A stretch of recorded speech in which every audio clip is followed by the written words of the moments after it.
Like I said, consistency is my biggest asset. I personally think. Commit a decade to something, you'll be good at it. If you can't talk shit to your friends, I don't think you could be friendly. I've done this because I've been in the room when someone is talking about someone else and they're not in the room. I don't fuck with that at all. Because I'm just like, shit, you're saying all this about Chris and Chris ain't in the room. Yep. I can only imagine what you're saying about me. Exactly. Right? To me, my best advice that I give people is like, yo, listen to the people older than you, bro.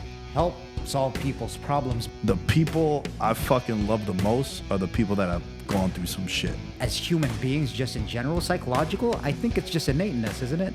Kind of just to look at those external measures, even though we probably shouldn't be. It is work. There's a skill to it. We've developed it. We're good at it. We're effective in it.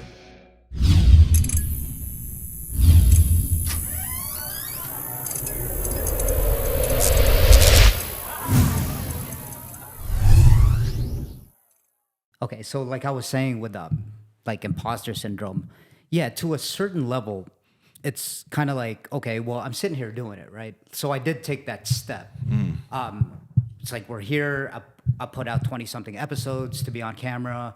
Everyone pretty much at my gym and at work know that I do it now. Yeah. So in a certain way, there's a sort of not giving a fuckness since you already, and you're right, from the small sample size that I have, yeah, I could care less anymore because you'll get like probably at the most 5 or 10 likes, at least on my Instagram, because no one really gives a shit, honestly, or you think you don't. But then the feeling that I get is that sometimes you'll get feedback from the world. So people that aren't listening to your shit, even just the 1 or 2 people that's come up to me, like Oscar, he's on our BJJ, he goes and trains with us at BJJ. He comes up to me, he was like, hey man, you know that episode of like alcohol and stuff like that? I was like, that made me realize, wait, what do you mean? Like you were listening? You know what I mean? You Yeah, get kind of of that course. shock value a little bit. Dude, you don't make this content for your friends.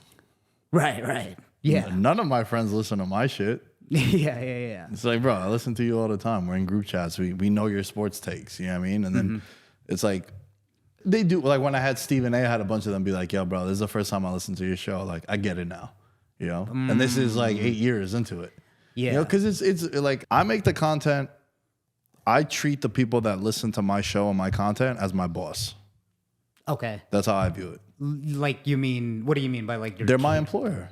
Okay, I see what you're saying. Because if it wasn't good, they weren't listening, I wouldn't be where I'm at now. Sure. So I try to cater to them. I know my stuff is good. I know my shit is dope. Again, I have the digital resume and the accolades and the accomplishments and how long I've been doing it. I know it's good. Again, being self-aware, that's very important. Sure, yeah, I absolutely. can't control the algorithm. Them shits change all the time. I put one video, it gets 100K views. The next one gets 100. So it's like, I can't figure that out. Shit changes all the time. Companies pay millions of dollars to get it figured out. So I don't do my content for my friends. Like the social clips might be stuff like, yo, let me put up some shit I know my friends are going to pop for it. But for the most part, you're building an audience which is different from like your friend group. Yeah. How do you manage the external aspects of that? There's a level, what I tell everyone, right? And I bring this up because what I just told you about, you know, at least my friends, they're curious and whatever it is, doesn't have to be podcasting, it's content creating. Maybe they Right. want to do TikTok dances. I don't know. Sure. But I tell them all the time that, you know, it's not about the likes. It's not about, you just want to do it for fun. But at times you can't help yourself, but look at that as data, and it kind of goes into your validation sense of worth. Of course. How do you, personally for you, how do you kind of deal with that? For me, I've gotten used to it. Like I've noticed at first, I'm like, damn, I thought that was going to be a banger of a fucking Instagram clip. And then all of a sudden it gets like 3 likes, right? And then I'm like, all right, well, on to the next one. But you can't help but think like, fuck, is my podcast not doing well? Even if you don't want to. You remind yourself pretty much every time that, listen, man, like you have a long road ahead of you and it's just about the journey. Remember that. And then all of a sudden you're posting out these clips, and then I guess you could say the reward or incentive for it is out of reach, which I keep reminding myself that that's not why I'm doing it. Like you said, it's all about having fun, and I am having fun. But I think as human beings, just in general, psychological, I think it's just innateness, isn't it? Kind of just to look at those external measures, even though we probably shouldn't be. What do you think about? What are your thoughts on that? I think there's a lot of truth to that. I can only speak on my experience. Can't give you no stats or any studies done by a fucking university. No, I always just tell you about me. Yeah. Me personally, the thing that worked for me was it's fun. It's working because I got this person on the show. I got this deal. I had this done. I met this person who connected me with this person. Now I'm in Vegas working at the studio. Now I'm producing at the studio. Now I'm basically running the whole studio, especially in the evening time. Now I'm with Cameron and Mace. Now I'm working these crazy, other productions. I have other influencers trying to steal me from the things that I'm doing. And it inspired the rant that I went on the other day where they reached out to me about running a podcast studio out here in Vegas for a very big, popular entrepreneur. I was like, yo, I have enough free time. I get shit done. Perseverance and getting shit done is like on the tombstone. Like it's like, yo, you just figure it out, get shit done, bro. Yeah. It's going to take a while. Again, back to the reason why I love Jiu-Jitsu. It's fun. There is a main goal, right? But it got to be fun along the way, too. Yeah. For sure. Like when I fall out of love with it, then you won't see me at the gym as much. Then it'll just be like, I'm like kind of pot committed, to use like the poker term. Like my chips are already in the middle. I kind of got to be doing this, right? Sure. So like what happens is, at least for me, right? All these things that you're saying, and I don't think you're wrong. Oftentimes I tell people like, I think both things could be right. I don't have to disagree with you. I don't have to agree with you. I think we could find like a happy medium. Sure. And I think that with the podcast space and everything that we're talking about, the thing that has always helped me is I'm very self-aware. When I have a bad show, when my energy is low, it's not always fun to go record, but I have a good ability that when we do press record, snap into it. Yeah, you turn it on. It's work time. We have to. So the self-awareness thing, I think is very important. Like, if I was doing this stuff for almost a decade, bro, and I was still at my mom's basement making no money, my aura and energy towards what I'm telling you would be very different. That's why I say, like, the imposter syndrome eventually. Yeah. Eventually you get your black belt, you know you're the shit. Sure. Yeah. You ain't gonna have no white belt come and tell you like, yo, you're doing that wrong. Like, really, motherfucker? I've been doing this for fucking 10 years. You're gonna tell me, right? So like, you just said you've done over 20 episodes. Shit, you haven't even gotten a stripe yet on your white belt. Yeah, that's for sure. You got a long ways to go, man. And you know what's funny is that I am aware of that for sure. Right. Like, I guess there's a sense of like, damn, you'll feel down a little bit. Because again, the external numbers, like say, I'm a big kind of data guy, right? That's just personally for me. Yeah. Just, when it comes to psych and like dating statistics and like how many people are addicted to this or, alcoholism, how many people are addicted in America. Man, those things are definitely important because then it cultivates information and narratives and talking points. So it's important too. Sometimes, I'll look at the YouTube numbers. I'll try to hype myself up when the numbers trajecting upwards, you know what I mean? Like I'll do anything I can to just be like, okay, man, well, at least that's a win. Because when I'm sure you know this when you first started, or I don't, because I don't know if you looked at this. I don't know if it's just me, but then when I look at it, to keep me, I'm going to be doing this for a very long time because like I said, consistency is my biggest asset. I personally think, right? Like you said, in a way, if it's got to get done, it's going to get done. If I'd set a deadline for myself, and that's even from waking up in the morning at 7:00, I wake up at 7:00 because if I don't, how can I trust myself? That's my biggest trump card, I think, that I have going. I'm not good at anything. You can get good at something when you show up, but it's just consistency. It's just how you get good. So I think a lot of people will overthink it. A lot of people will be like, well, they'll kind of get into like mental masturbation on how to do something without actually doing anything. And then, yeah, it's that. But then I think that's kind of the fight right now.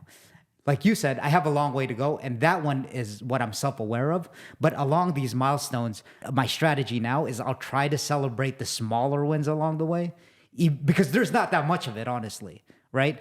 I'm having fun doing this. And like I said to you, like say this conversation, I mean, it's landing because we're going back and forth. You're a good guest to have. You've been doing this for a while. You're kind of intertwined. You're experienced, so you know how to communicate. That's for sure.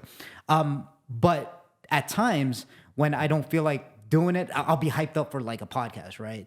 Like say, the day before, and then I'm actually excited to talk to that guest. And then that day, it's just kind of like, ugh, like, fuck, man, I overate, fucking my brain fog. I don't know what I ate last night. You know what I mean? And then you just don't feel like doing it.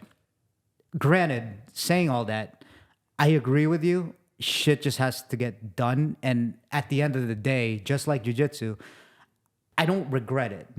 I don't ever say, damn, I regret doing that podcast, even though it wasn't the best, right? It's almost like, okay, well, I got reps out of it in jiu-jitsu. I always feel fucking good. Every time I take, there's not like, man, I shouldn't have gone to the jiu-jitsu. Like, fuck, that sucked. You know what I mean? It's almost like, okay, well, I feel a little bit better than I did when I woke up this morning. So, yeah, I mean, I guess I was just agreeing with you with, like having fun with it. But yeah, these milestones are important too, right? And again, like my thing is, I don't look for short-term, immediate gratification. I don't. I think another reason why I keep bringing up jiu-jitsu, it's like, man, commit a decade to something, you'll be good at it. And it sounds like a long time, but you know, I was having this conversation with some of our peers at the gym. I'm like, dude, I just started making money. Like when I moved out here. And even when I moved out here, I actually...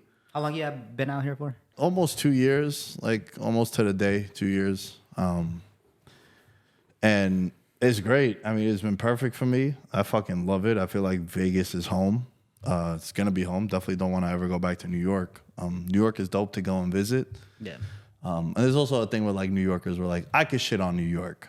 I won't like you shitting on New York. I see what you're saying. Yeah, it's like your hometown, right? Yeah. Like I could, like New York is trash. Like you said earlier, I could talk shit to my friend. You can't. Right? Yeah. You don't have the right to, bro. I was there. By the way, sorry to cut you off, but then by the way, just a quick reference on what you said about like friends and stuff like that, and I saw actually that on your post today, is that if you can't talk shit to your friends, I don't think you could be friends. Yeah. There's a psychologist, Alan Baton. He talks about that a little bit, where it's just because you need to give someone ammo, which means trust, that they can use against you. Sure. To kind of like have that connection. Yeah. That's really what's going on when you're talking shit to someone.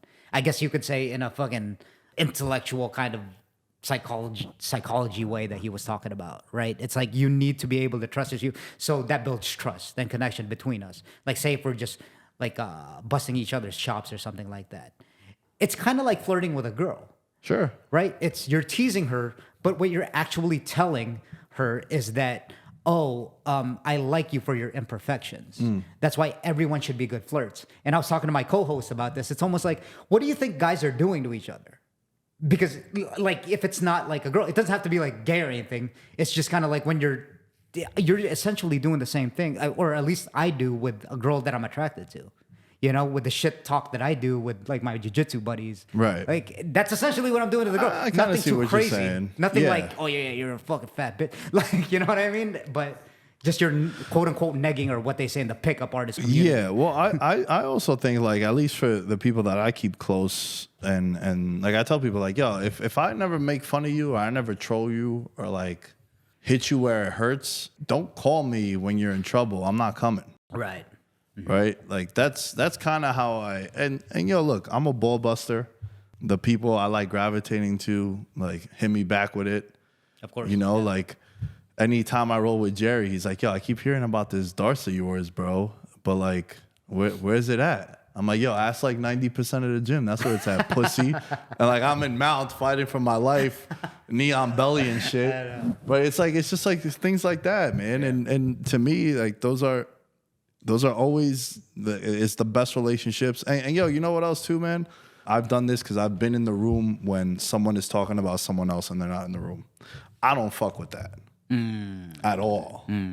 Because I'm just like, shit, you're saying all this about Chris and Chris ain't in the room. Yep. I can only imagine what you're saying about me. Exactly. Right? So to me, it's like, I've had people, I've been like, yo, you know, I'm going to tell them.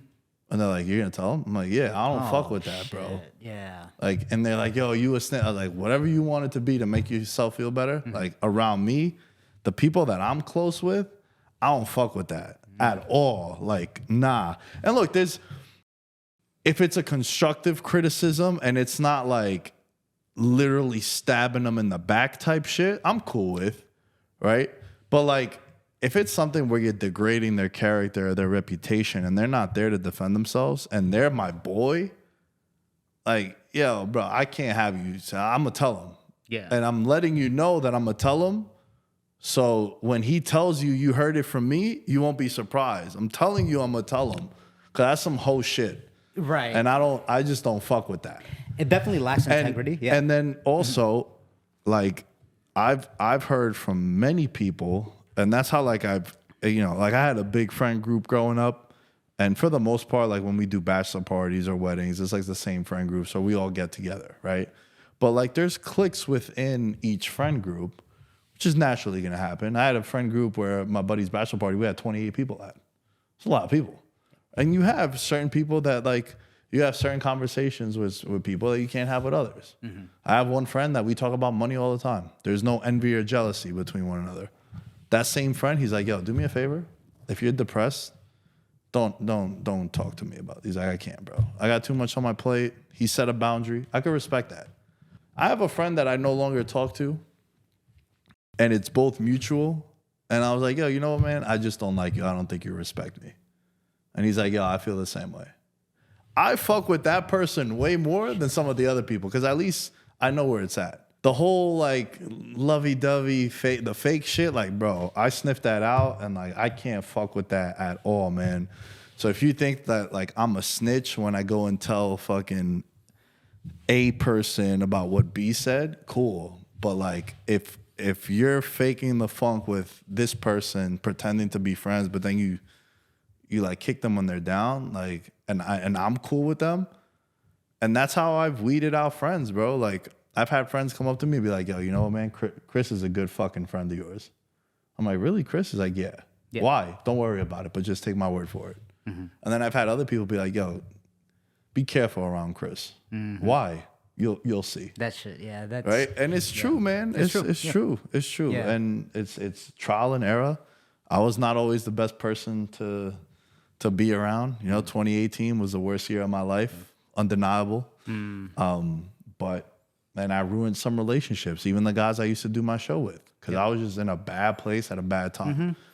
So it's just something that it comes with time, bro, with anything. Yeah, that's just the big arc of life. I think we go through seasons. We're going to go ups and downs. And listen, yeah, with what you said with 2018, I think we all have that, man. I think it just takes, for some people, at least for me, it just takes a lot of reflection to do that.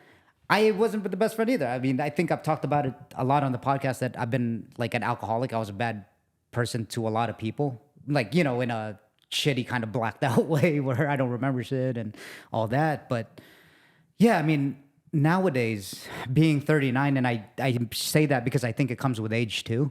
And, sure. And a sense of self-awareness and just a sense of experience being around people, is that honestly, I probably have 2 or 3 people that I'm really close to, mm-hmm. that you'll never hear a peep out of me, like saying what you just said. Like, I'm like, yeah, fucking shout out Jade and Joe, because, you know, they're a married couple and they're my best friends. And you'll never hear me say anything. It's just a defense kind of thing. And I know people like to signal that out, like, you know, loyalty, you know, and all this. And then all of a sudden they turn around and what you just said, I mean, it's just like fucking.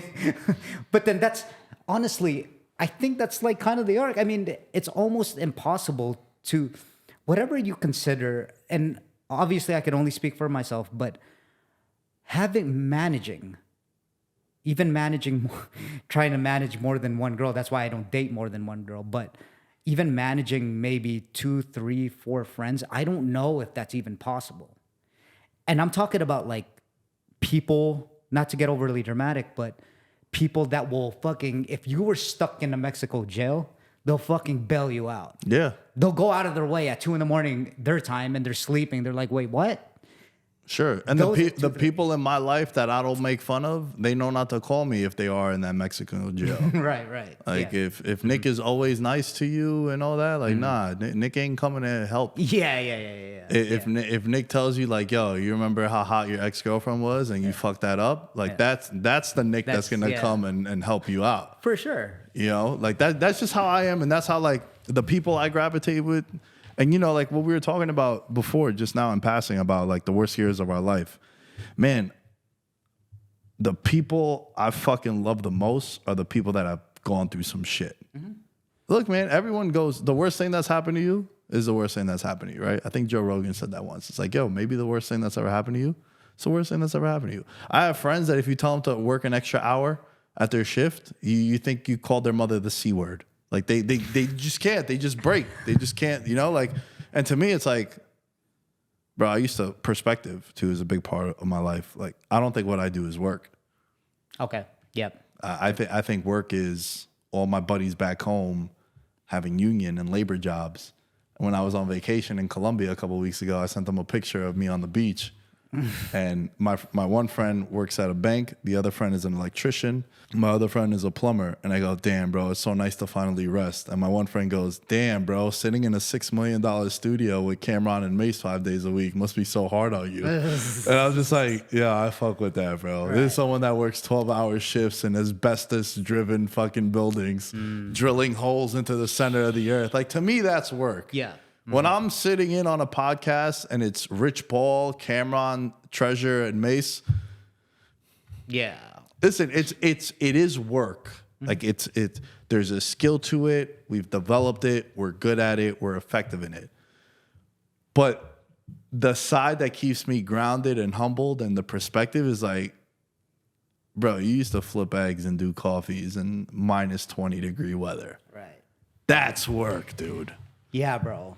Yeah, I can feel that in all sorts of levels. There's this one thing I put on my story not too long ago. I heard this from this guy, Myron Golden. He's like a preacher, but it made so much sense. A lot of people, hard work, it's how you define things. Hard work is a guy that's a roofer that's working like 120-degree weather. That's hard work. Yeah. Or people that are picking up furniture for a living, Sure. that's getting paid minimum wage, that in 120-degree weather, that's hard Yeah. work. People mistake psychological pressure and having time and focus for that physical hard labor. I think that's what it mainly comes down to. It's like, hey, why don't you start that one thing? Well, I'm not going to make money off it, and it's hard. It's like they pretty much set a difficulty on the task before they even start it. Sure. But I think that's the real definition of what they're talking about. Just because you have to spend your time on something and not get distracted by like your phone, which we're all so used to doing, I think that's what they define as hard work. I think that's like a good way that he kind of put what hard work is, because I tend to agree with you. Even when I work at my restaurant job, right? I bartended, I was a server, at currently at Mandalay Bay, and that's not even hard work. I always make a joke. It's in some sort of ways, it's like an anomaly doing it in Vegas because of how much money you get without a formal education. Right. The tips are just insane, and that's across the board where I've worked ever since I was 21. Even as a busser, it was like, well, this is the most money I've ever made in my life. Uh-huh. That goes for what it is now. Sure. I'm there 4, 5 hours, 6 hours at the most. And the money that I make, this isn't a gloat, but just to paint a picture, it's ridiculous. For the time I'm spending over there, you could chop it down to like, I'm making like 80 an hour or something like that, right? It's just ridiculous. That's not hard work to me. Right. Now, I could go into podcasting too. Like this, I'm not getting paid for it, so I don't know if I call it work or not, if I have the right to call it work. This isn't shit. Like, this is fun for me most of the times, even when I don't feel like it. It's a hobby, man. Right. You know what I mean? But you have to do that other work. You have to be a busser. You need to deliver pizzas. You need to flip eggs in order to fund this. You need to pay the bills, bro. Yeah. Like, I get it. But not burn the ships. It wasn't until I got my first contract working with the Win remote on a project with a former NFL player, Will Blackman. We did a show together. And that was the first time, bro, where I made like legitimate money on content creating, where it got to a point where I told my dad, like, I'm not working no more, bro. Like, I'm not going to be, first of all, I'm going to have to be filming at 8 o'clock in the morning in local time, New York. So like I can't work the coffee truck no more. Like that was it. And I made a promise to myself, like, yo, I'm not going back. I'm not working there again. Yeah, I definitely want to hear that story. Before that, how were you able to monetize yourself or the brand? Like, I think that's something that a lot of people would be curious about. Like, so you've been podcasting and you said that you didn't start making money till 3 years ago, maybe, or 4 years ago? I think 3 years ago is a fair. Now, look, we've had the Patreon since 2017, Sure. but the Patreon, I don't think you could really consider that. Now, look, there's some Patreons that make fucking bank, like 6 figures a month. Yep. But I'm saying I don't consider that. That's more of a luxury than a steady income. It also fluctuates, like depending on the giveaways you do, the contests, whatever it might be. It'll fluctuate. Time of the year it is. Right, like during football season, I have about like 200 Patreon members. Off season, I have 60. So like it fluctuates because you get more content, you get more incentive in order for you to be there. So I'm talking about maybe like 3.5 years ago, I got a sponsor because like they saw the numbers the show was generating, the attention it was getting. It's still on a very minor level. And they reached out like, hey, we'll let you do an ad read. We'll send you some products. We'll also give you X amount of dollars a month. Did you know anything about any of that before they hit you up? Nothing. Okay. I knew nothing. At first, I'm like, yo, I'm getting free shit from a product I liked. Sure. Right? Sure. So. And they reached out to you. Yeah, they reached out to you. Now what I do is I have a template email that has all the information. I update it every month. It's the stats and analytics sheet, I call it. It's basically like, hey, this is Nick Dais from Veterans Minimum. I record twice a week. I record out of here. This is what the show's about. I genuinely like your product. That's another thing, too. A lot of people will just, like, chase the money. Then your audience, when they know you for so long, they're like, nah, you're not really excited doing this ad read. You know what I mean? Like, it's just like... They could read it. Yeah, they can read it. You can pick it up, right? So now I have that. I update it every first of the month. So it'll be like... statistics of Veterans Minimum as of September 1st, 2024. Every episode, on average, monthly engagement, interactions, following count. And then at the end, the last paragraph's like, yo, I'm interested in your product. I would love to hop on a call. Let's discuss. This is what I could do. These are my conversions when people do allow me to endorse their product. Let's work out a deal. Are you doing all those analytics, or do you have someone do it for you? No, I do it on my own. It don't take that long. Oh, interesting. Yeah. Well, once you know what you're looking for, right? They want to know demographic. They want to know age demographic, geolocation. A thing a lot of people don't do is like, I have a big audience in Toronto. Okay. Why not reach out to Toronto-based companies and be like, hey, man, I get 10,000 listeners a month from Toronto. Are you a mom and pop shop that's located by where the fucking Raptors play? It's like a big, let me do branded content for you. Let me do sponsored content for you. And there's like programs, like I don't know where you upload your show, but you could do like geolocated ad reads. You know, like if you're located in the East Coast, you could have an ad read that is for East Coast people, down south, Midwest. Yeah. Like there's ways to do that too. International, right? Like I've had sponsors. I've had 2 different sportsbook sponsors. One was international, not allowed in the U.S., and then one was U.S. that was not allowed international. Mm-hmm. Why not capitalize on both markets? Yeah, absolutely. Yeah. So when you first started off going back, they reached out to you first, and then you started figuring out to reach out to companies after a while. Oh yeah. And to this day, like I see a company that the first thing I look for is, because I'm a consumer in the content space also, right? So like I know your Liquid IVs, your Manscapes, your Blue Chew. Like if you're a podcast, AG1, Athletic Greens. If you're a podcast listener, you have an idea of the same sponsors that use Stamps.com and all this shit, right? We just gave them a lot of free pub.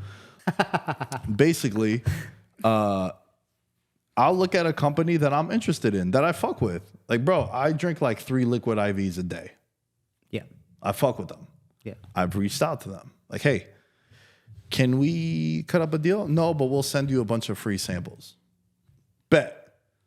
So get free samples every month. Yeah. Right. And at the very least, you could be an affiliate marketer or affiliate marketing for them. Yeah, Where I personally like, and I was just having this conversation with someone from the gym who's like a fitness trainer that we work out with, and I'm big on like, yo, I want my at least half my money up front, and the way I negotiate is, well, because a lot of companies, what they'll do is they'll give you affiliate codes, right? You use code SE, right? 10, Right, like TSE and get 20% off. And then from there, they'll send you analytics and say, oh, you know, you got 25 people to sign up. This is what we agreed on. Every user that deposits X amount of money, right? What I like doing is like, well, I want a flat rate and I'll take less on. So instead of you giving me 50%, I'll take 10, but I want a higher flat rate. Because the way I look at it is I can't guarantee you my audience is going to go and sign up. Yeah. Maybe they don't work out and they don't want the liquid IV. Or maybe they don't have erectile dysfunction and they don't need Blue Chew, right? Like whatever it might be. I like having my work not go unnoticed and unpaid for. If I am doing a sponsored ad every episode, I am doing an ad read. There's some companies where they get branded content. So a clip, me talking about Russell Wilson and Sierra now being in Pittsburgh, it'll have the logo of your company in the clip. Even if I'm not mentioning it, it's still going to get exposure. If the clip goes viral, they'll be like, what the fuck is TSE? Yep. So it's like, I don't want that content to go unnoticed and the work for nothing. So I want to get at least half my money up front. And then the other half you pay me at the end of the month after our month is done. And then whatever, if I get 100 people to sign up, then I'll get 10% of that. Okay. But it's negotiating, bro, just like anything else. Right. But I feel better if I'm going to give you X amount of pieces of content a week and I'm going to do all this extra shit. I want to be compensated from that. I don't want you to turn around and be like, yo, Nick, we were expecting 100 people to sign up. You only got 20. Yep. Yeah, I can't. I did an ad read on every episode. Yep. You have 10 pieces of content across. We talked about how many social media platforms there are. And I post that shit everywhere. Mm-hmm. I want to get paid for it. Yeah, and you're doing all this negotiating by yourself. Yeah. No. Yeah, I don't. Agent. I mean, I have a team of people that like help with the content making, as far as I send them the file. So I do have an extra phone with me. You know how before I was saying I don't have my phone with me, but I have two phones. I have my actual cell phone with my number, and then I have my old phone that I use for social media. Mm-hmm. But that one, I just have the stopwatch. So when I'm talking with you on the show, and I just had this epic rant about content creating at 45 minutes. I'll put in my notes, 45-minute mark.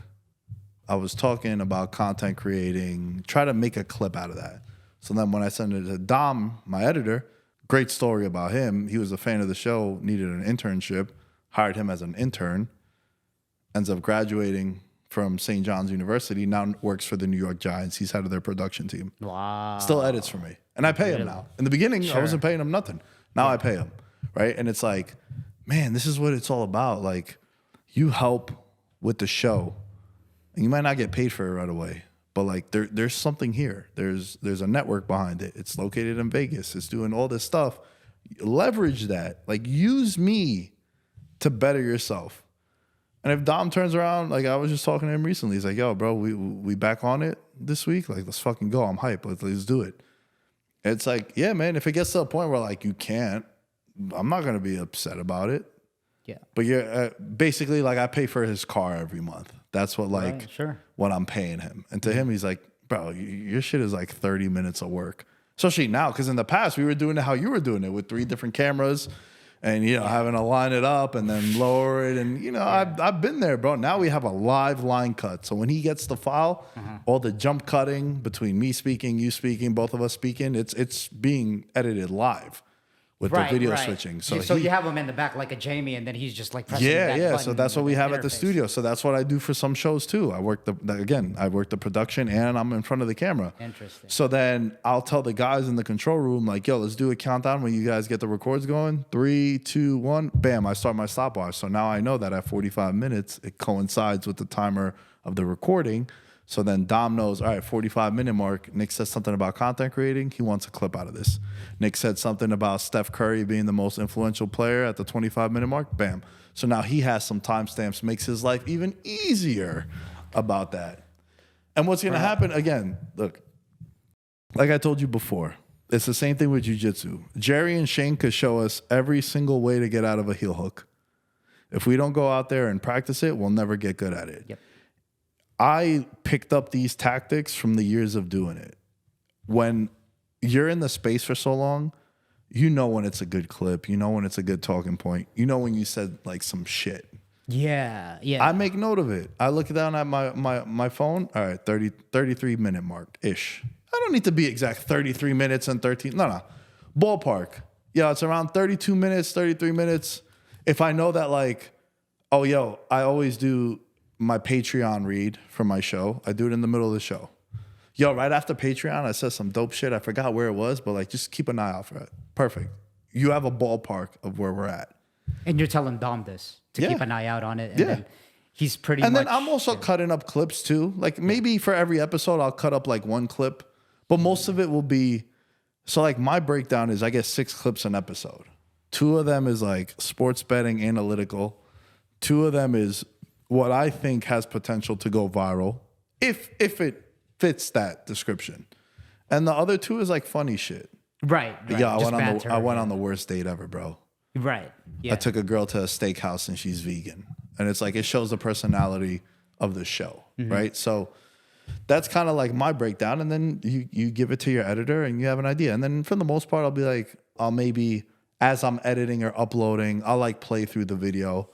I'll be like, damn, bro, I said something dope about the Jets. I didn't tell Dom about it. All right, let me go and do that. I fucked up. Let me go and do that. Yeah. So that's why it's good to know behind and in front of the camera. It goes a long way. Absolutely, man. I could tell. So that fuck, like it's almost like I'm giving you fucking gems. It's light bulbs are going off right now. I can tell in your face by the way you react. Yeah. The funny thing is that it's exactly what I'm going through. I'm going through. So I used to cut, as you see on my Instagram, I used to cut those clips, you know, and for me, there's no analytics into it. I just watch clips. I'm like, oh, that's interesting. And then, you know, keep it simple, auto caption it on CapCut. And then I'll kind of post it because I think it's like you just follow people's kind of examples, right? Or for me, at least for now, I'm just kind of like, okay, well, that seems to be what they're doing on social media to market them on YouTube. So all right, you bring up a very, very good point. It's one of my biggest pet peeves about content creators.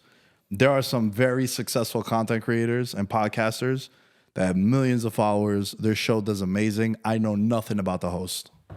Yeah. Because they're quoting Joe Rogan. They're quoting Grant Cardone. They're, you know, quoting fucking that geek Andy Elliott. Like all these guys, they're quoting all these guys.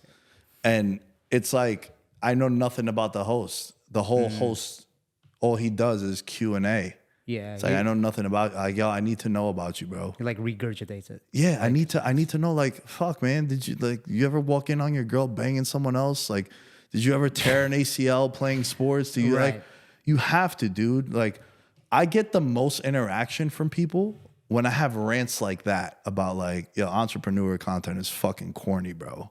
Like, you're a loser, dude. You're going to tell me that making $200K a year, I'm a loser? Maybe 200K for me is equivalent to someone making $20 million a year. Because I don't have these crazy expensive habits. I don't do anything. True story, the most money I spend on anything is sneakers. Sure. I love sneakers. I'm a sneakerhead. And I collect them and wear them. All my sneakers look fucking brand new because I wear them maybe like 6 times a year because like I rotate through outfits. You know what I mean? Like that's the only thing I have no jewelry. Sure. Never. You know, like everyone has their vices. So these people that go on these shows and they talk about that, and even like content creators, I tell them 2 things. I was like, number 1, I know nothing about you as a host. And number 2, when people want to get into content creating, and I don't know how much longer you want to go. I could go forever, but I like to always tell people, describe your show in a sentence. How would you describe, someone tells you, hey, I'm a podcaster. Yeah. Like you said, when I first started out, people were like, oh shit, you got a podcast? That's pretty cool, man. Right. You tell someone now, they're like, fucking Yeah. Chris got a podcast. Yeah. Really? Chris got Like a everyone podcast? else, yeah. So I got to tell them like, yeah, I've been doing this since 2015. I do this, and that. And then they're like, oh shit, that's interesting. That's really cool. Sure. I'm fascinated by that. So I like to tell people like, yo, describe your show in a sentence. It took me until last year to be able to describe my show. It's the best sports betting vibe on the internet. I don't need an answer with now. that single phrase. That single phrase is what Veterans Minimum is. You understand that it's a vibe, so it's very playful. We don't take ourselves too seriously. Yep. You are a part of the conversation. You feel like you're in the room with us, and it's sports betting. So it's the best. Yeah. When people meet me, they're like, yo, you're such a vibe, bro. Like, I get that all the time. Yeah. Like, you're such a vibe. So I'm like, oh, I'm a vibe. The show's a vibe. Sports betting. Best sports betting vibe on the internet. Yeah. And everyone that I tell people to, they're like, yo, I fucking love that. I love that, like, moniker of what your show is about. Because then when you listen to the show, you understand it. I don't need an answer now. Like I said, it took me 8 years to be able to characterize that, but it's something to just think about, bro. Like, describe your content in the sentence. These are fucking gems. Like, I'm pretty fired up. I like to think of, say you were a guest on my show. Yep. I like to ask people sometimes, like, yo, give me some advice. If I was a guest on your show. Yeah, so like let's roll reverse now, right? Yeah. Now you're a guest on my show. You're on my show now, and I'm asking you, like, yo, Chris, give me some advice. And it could be advice about anything. But like, give me some advice or some free game that I should apply to my life based off your experiences. And I'll tell you why I ask you this, because Sure. I was recently on a show, and it just happened like so organically. And I'll give you time to think about it. And so I'll put this together. They asked me that. They're like, yo, give me some advice. And I was just like, man, you know what has helped me be really successful in like life or in anything I do? And it sounds so basic. Is listening to the OGs, bro. Is listening to older people. Like, remember growing up, it was like, yo, respect your elders. Yeah. To me, it's like, listen to your elders. And it could be something like, look, if you're 6 months older than me, I'm probably not going to listen. I'll be honest. If you're a year older than me, probably not going to listen. But if you're 39, my boss who's a decade older than me, when he's like, and what I mean by listen to your elders, it's like I like to view those relationships, people that are older than me, as I have access to a time machine. I look at it as you've lived 10 more years than me. So when you tell me that at 33, you wish you saved more money or started saving money at 33, and you're 43 now, and I see how your life is, and your life is dope on the surface. If you would have started saving money, your life would be so much better. So I take that as, damn, maybe I should save some money. Yeah. Right? Yeah. So I view it as like, yo, you have a time machine that I have access to. Someone that I respect and admire. I was telling this to Jerry. We brought up Jerry a bunch on the show, but he means a lot to both of us since we train with him, and he's taught us a lot of things. I'm just like, yo, that's kind of how I look at it, like with Jiu-Jitsu. If you tell me how to get out of a heel hook, I'm not going to pretend like I know how to do that. I'm going to listen. You have the experience. You've been doing it longer. This is your level of expertise.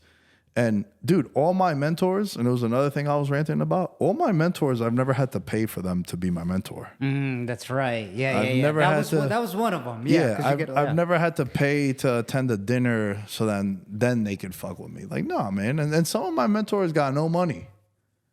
But it's life experiences. I owe a lot of my success to my buddy Ty Harris. Him and I had never met. Craziest story, bro. Him and I had never met, but he worked with one of my really good friends, one of my best friends, Dylan. They worked together at a hotel. Dylan is the only friend I have who, if I tell him, yo, a year from now, I'm going to have a private jet, VM Airways, he won't shit on it. He'll be like, yo, that shit better have like a fucking seat for me on the plane. Like, you got to have this, whatever it might be, right? When I signed my deal to move to Vegas, he was the first person I told. Dylan, not even my parents. I told him first. And I drove to his crib and I told him that. When the show initially broke up and it was just going to be me, I remember telling Dylan, like, damn, bro, I don't know if I can make it without like Joe and the guys. And, they have all this influence. And I don't know if I should do it, man. I'm 28 at the time. Ty is 5 years older than me. He calls me. He goes, yo, bro, I know we don't know each other, but Dylan thinks highly of you. And Dylan thinks that, like, you got something there. And he asked me about advice. And I asked him for your number. And I hate when people give out my number, bro. Number one pet peeve I have. Well, not number one, but it's like on the Mount Rushmore. Like, don't give out my number. I hate it. Sure. So he gives out my number. He calls me and he goes, yo, only thing I can say to you, bro, is like, I had this idea like 5-6 years ago and I stopped doing it and I regret that shit every day. Okay. He's like, you're going to regret it once you turn 33. Mind you, I'm 28. I'm 33 now. He was 33 at the time. He's like, yo, when you turn 33, bro, and I'm getting chills thinking about it because I am 33 now. He's like, you're going to regret not doing it. And then I think sometimes I'm like, damn, bro. Fucking Cameron and Mace call me like every other day. I'm with them every day. I'm living a dream fucking life. I'm making money doing the thing I love to do. It's an honor and a privilege to be able to say that and do that. Do the thing that you love and get paid for it is crazy. Yeah, that is crazy. And like the perspective and just thinking about me being in rooms like this when I was starting up and now I'm like the man at the Win. It's the number one casino on the fucking planet. Yeah, that's amazing. Yeah. So you think about these things and it's like, damn, bro, if you never called me, I probably don't continue doing this. You know what I mean? So it's those subtle little nuances. Yeah, and it's like, yo, you listen to those people, man. Listen to your elders. Listen to the people that have more life experience than you.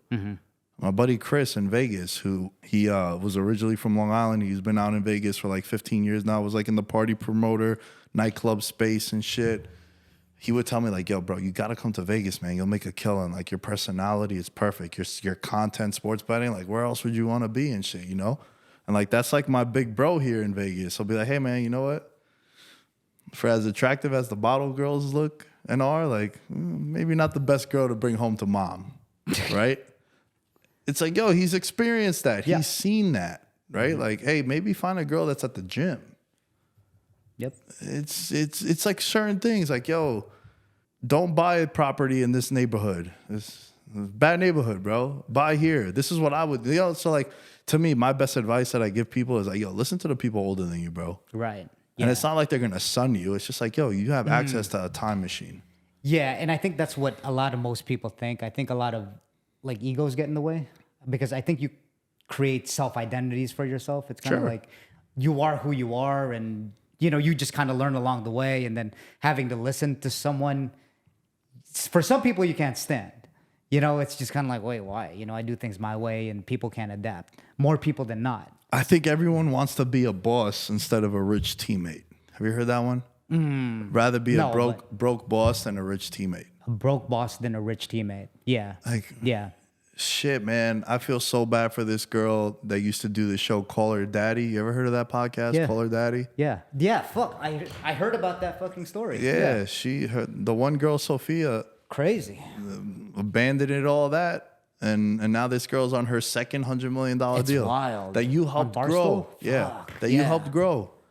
That is wild. If you think you're having a bad day. Ooh, and that girl's probably doing well for herself. Yeah. But there's levels to doing well. Levels. There's definitely levels. That's like another 3 generations that are chilling now because of this girl, Alex. Yeah. Right? So, man, you rather be a broke boss than a rich teammate. And I've had conversations with Cameron, bro, and like one of the coolest fucking people ever, man. It's crazy because like I grew up listening to him. And Dipset, like being a New Yorker, like Dipset was Joel Santana, yeah, and man, fucking Jim Jones. Yeah, so dude, like it's so crazy that, you know, with the experience thing and you being a master at your craft. I remember one time I gave Mace a suggestion on the show for him and Cam, and they ended up doing it, right? And like a week later, I'm in the studio and I'm like getting ready, and I was just like feeling happy, right? And Cameron was like, "Yo, what's up, bro? You got some pussy yesterday? Like, why are you so excited?" I was like, "Man, you know what's crazy, bro? I was editing the show yesterday, and I gave you guys a suggestion last week, and y'all like went about doing it, and it turned out great. We got like really good feedback for it." I was like, "Yo, it's cool, bro, because like, you know." Now when I tell people, like I give people ideas and suggestions, like how we've been talking now for 2 hours, and like I see the glow in your face, bro, you're not gonna hurt my feelings how you answer this, but if I didn't have this resume, your reactions are probably different, even if we're friends. Sure. Sure. It's like, no, it's the same thing with the black belt. If the black belt tells you you're doing it wrong, you're probably doing it wrong, bro. Put your ego aside, listen to them. And yeah, if you become good at the one thing that you're really good at, like, yo, I'll be honest with you, bro. When people try to tell me about the Dais and Anaconda, I don't listen. Right. That's the only thing that if someone was to come and grab me and be like, hey, man, can you show me how to do this?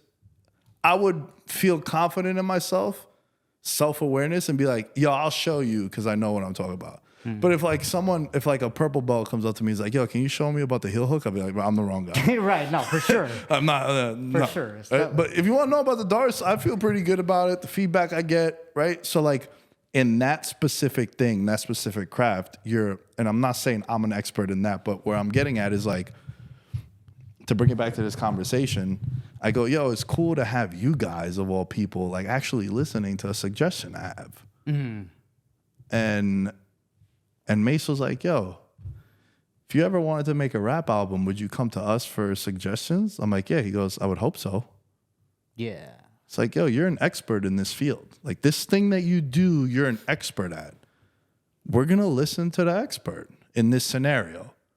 Don't come and tell us how to make beats for a fucking mixtape. Stay in your lane, son. Yeah, different domain. Different domain, but it's, again, like listening to the people that have either life experience or job experience or craft experience. I think that's the best advice that I ever give people. Like, invaluable. Yeah, man. Yeah. I look at it as like, yo, it's a time machine. What's crazy is that, like, again, this is part of the surreal part is because with, at least specifically with like the podcasting space, I'm probably a hermit.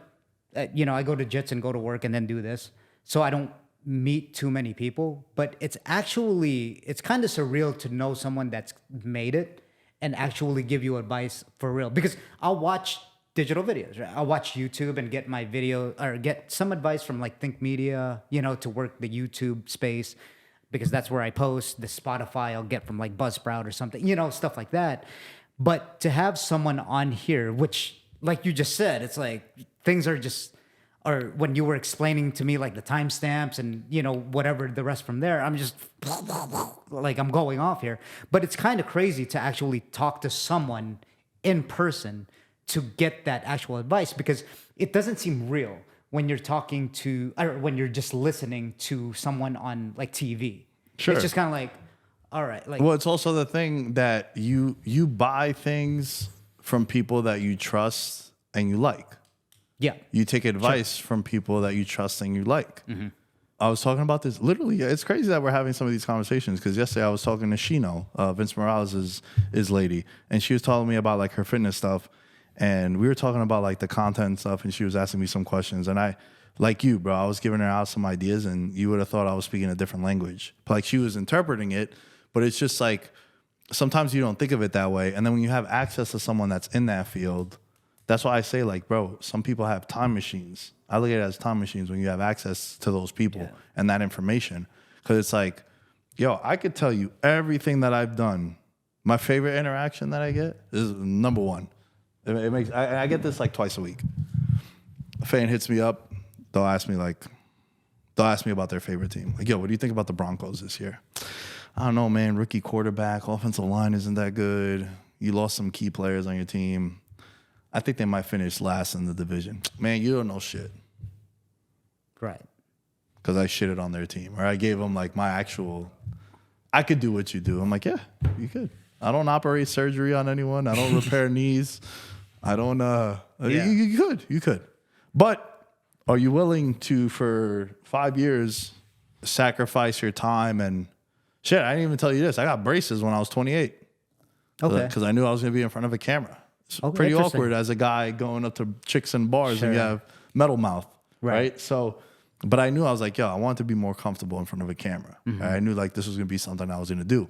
And it's like, yo, are you willing to, what do you want and what are you willing to give up for it? My buddy Zach said this from back home. He was a lawyer, quit his job, started a startup company, and it's like booming right now. It's one of the hottest like apps and products right now, like going out. And he would always say, it's like, yo, bro, everybody comes on these shows and they spew all this. It's like, yo, what do you want and what are you sacrificing for it? Do you want to be at the nightclub every week and partying and shit? Cool. If that's what you want to do, fine. But then everything else is going to sacrifice. Yeah. Do you want to party all the time? Do you want to drink all the time? And like, yo, bro, I have fun too. Like, don't get it twisted. Like when I went on this vacation, I had fun. Sure. I had no Yeah, I laptop. could tell. I enjoyed myself. Like I was having a blast. But it was like, yo, you're looking at these 2 weeks and being like, damn, bro, you're on vacation. And shit. Bro, I bust my ass, dude. And another thing, we were talking about this on the prior episode, because I know you're cutting this into two. Yeah. But like about how like work ethic and working hard, bro. I never tell anybody that I work harder than them.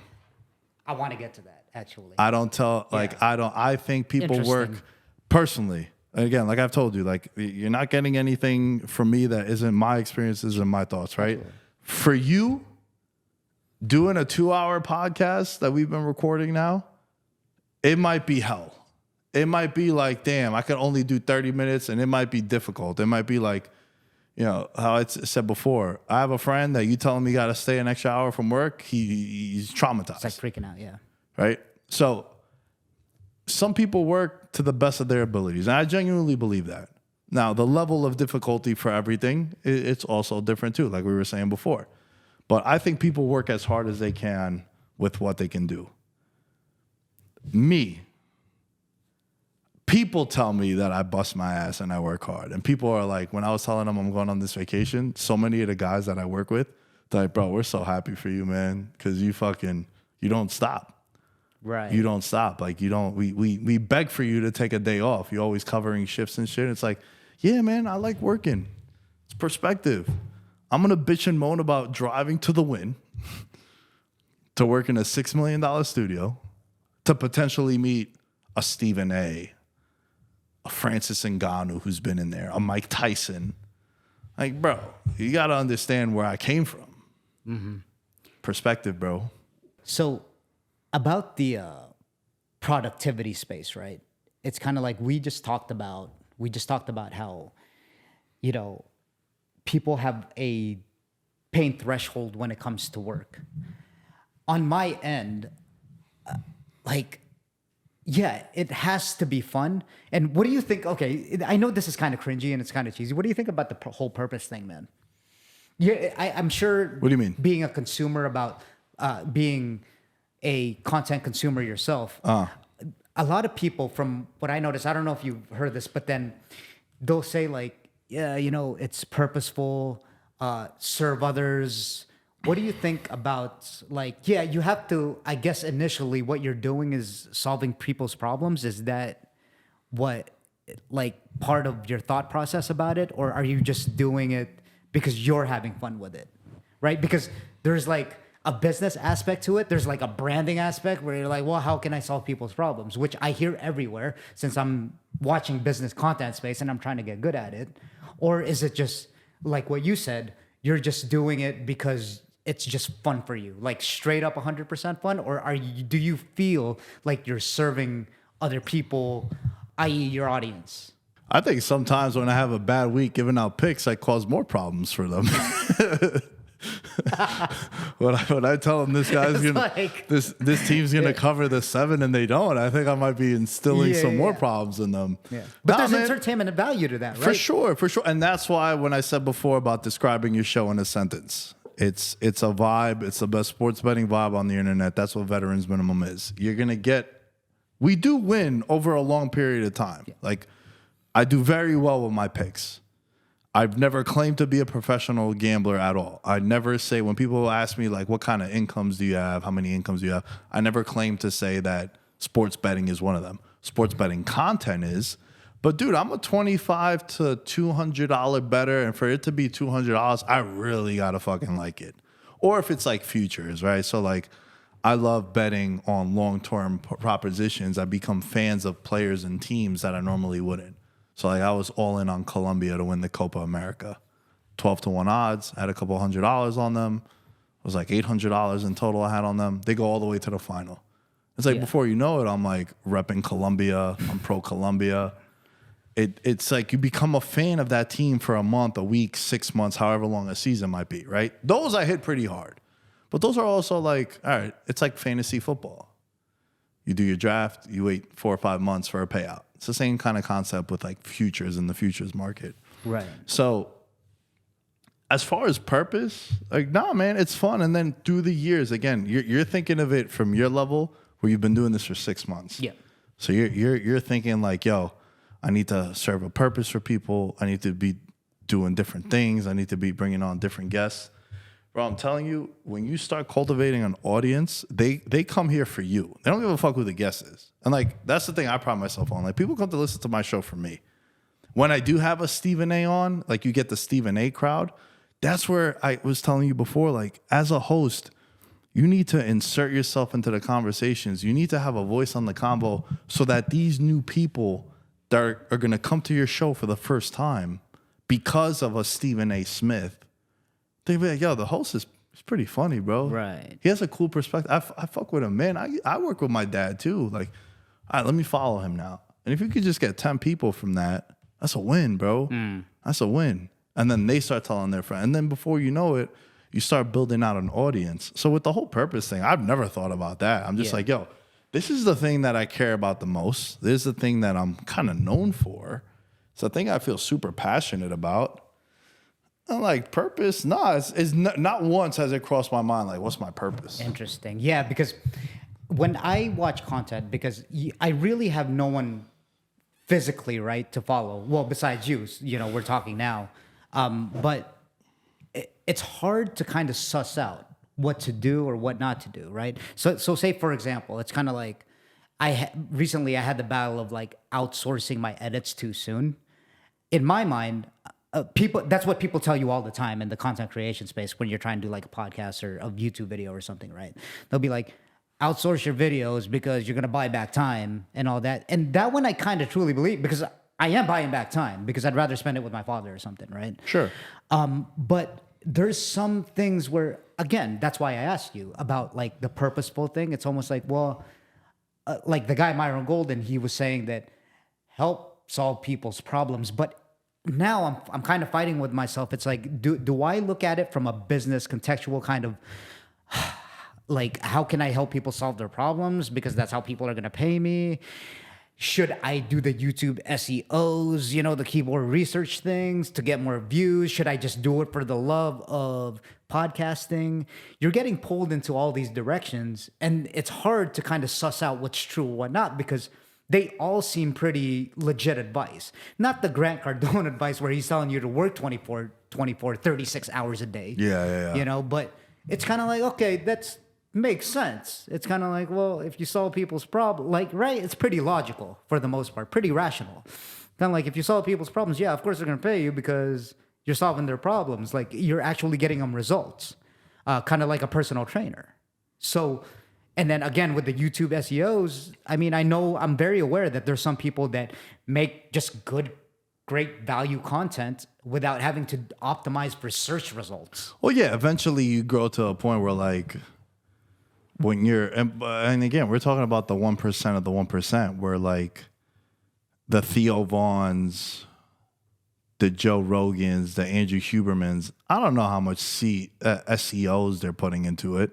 And not only that, it's just kind of like, well, is it normal in the beginning stages, 6 months in? Is it normal to do that, to optimize for people? Sure, you want to try to get as much as you can out of it.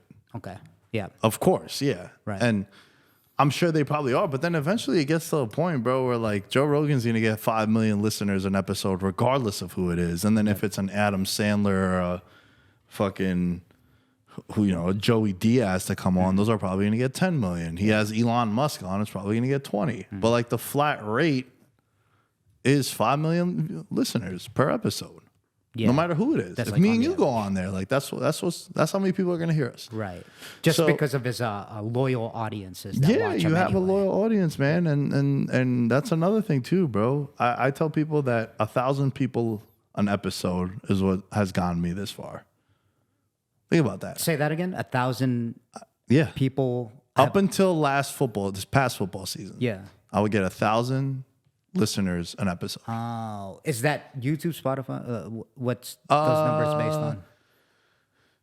Just for context. So it's Audio listens. Okay. Not just Spotify, because I post it on different. The main ones are Spotify and Apple. Everything else is like probably some third world country that's listening to your content on like Google Play or some shit, right? So I would just say like, yo, 1,000 people is what got me here. Right. With everything I've achieved. Now it's more than that. It's way more than that. But in the grand scheme of things, like, yo, those are the people that matter the most, right? One thing that has happened to some companies is like the days of just giving out influencers money to promote their product, those days have died. Not entirely, but just because you have 1 million followers, are you more valuable than me who has 10,000 followers, but I get 1,000 people to sign up to your product, where you with 1 million followers gets 200. Who's more valuable to the company investing?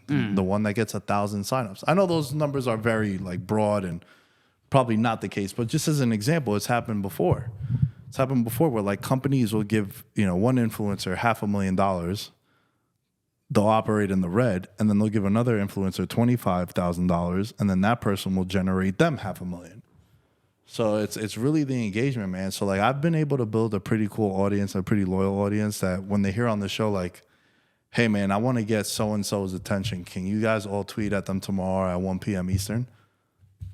That person will get 150 notifications. And if you get 150 notifications in a 10-minute span, you're going to notice fucking Nick in Veterans Minimum. Yeah. That's what I'm saying. Like building that community, bro. Like that's what I was gonna say. It's not even an audience at that point. It's just a community. It's like the hardcore fans. That's what I was telling you before about like when we call people legends on my show. It's not a good thing. Right. Someone gets caught in a gambling scandal. We say one of us. But that's kind of like part of the brand. That's part of the vibe, right? Sure. It's like, of course, that relates to your show. It's pretty much branded, right? Yeah. It's like a thing in your show that the hardcore audience or even just the audience that follows you, they can relate to, right? It's an inside joke kind of thing. Exactly. Right. People want to feel a part of the conversation. Yeah, exactly. So, man, everything, we're going to stop right here. And hopefully, I know you have a busy schedule coming. There's so much to talk about, man. Yeah.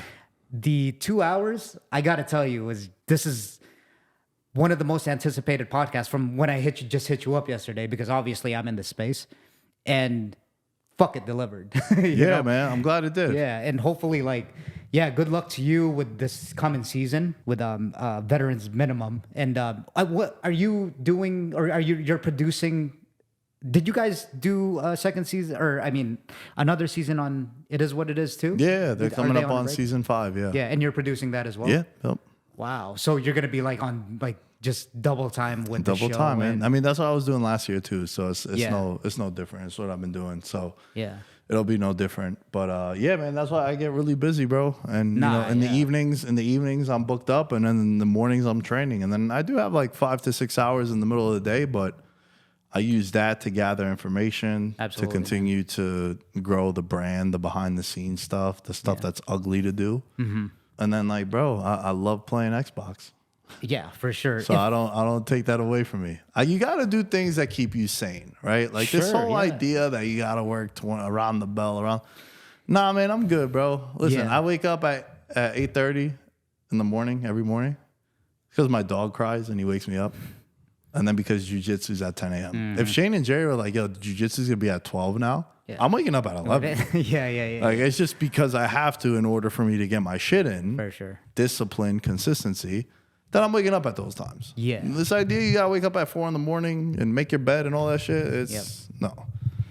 With a very broad spectrum that we were talking about in the world of podcasting, video creation, what's the one advice that you've learned that you have for me at where I'm at or anyone that's starting off, because that's what it is.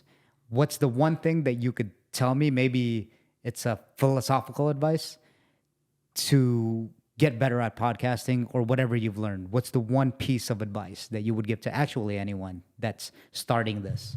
Shut your ass up and keep working, bro. There you go, man. There you go. hey, man, that's exactly what I expected, bro. It's going to take time. Yeah. Shut up and work. Yeah. Just get things done. That's it. Perfect, man. Well, I appreciate you, Nick. Thank you for coming on. Of course. Thanks for having me. Awesome, dude.